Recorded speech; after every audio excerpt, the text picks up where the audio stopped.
পরিস্থিতি বলতে প্রচন্ড খারাপ, মানে যাওয়াই যাচ্ছে না। ইভেন এখান থেকে যেসব অটোগুলো চলে মানে সেগুলো সব বন্ধ হয়ে গেছে। মানে এতটা জল হয় ঠিকই, কিন্তু এবার আরো বেশি হলো। এমন হয়েছে যাতে ফার্স্ট ফ্লোর নিচের ফ্লোর সেখানে সব জল চলে গেছে।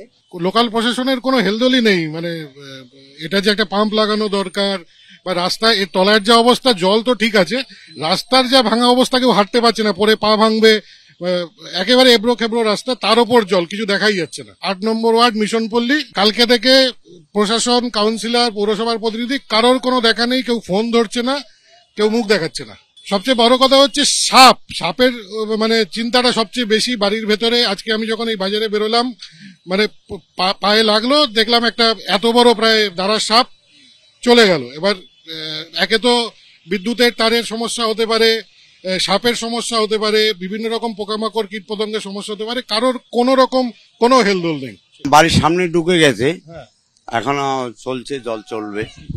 মিশনপল্লী পুরো মিশনপল্লীতে জল, এগুলো প্রতি বছরে হয়, প্রতি বছরে ভুক্তভোগী আমরা। কোন ড্রেনেজ সিস্টেম আছে, করেছে, ঢাকা দেওয়ার ড্রেন করেছে, ড্রেনে তো আর জল যায় না, উল্টো আরো ঢুকে।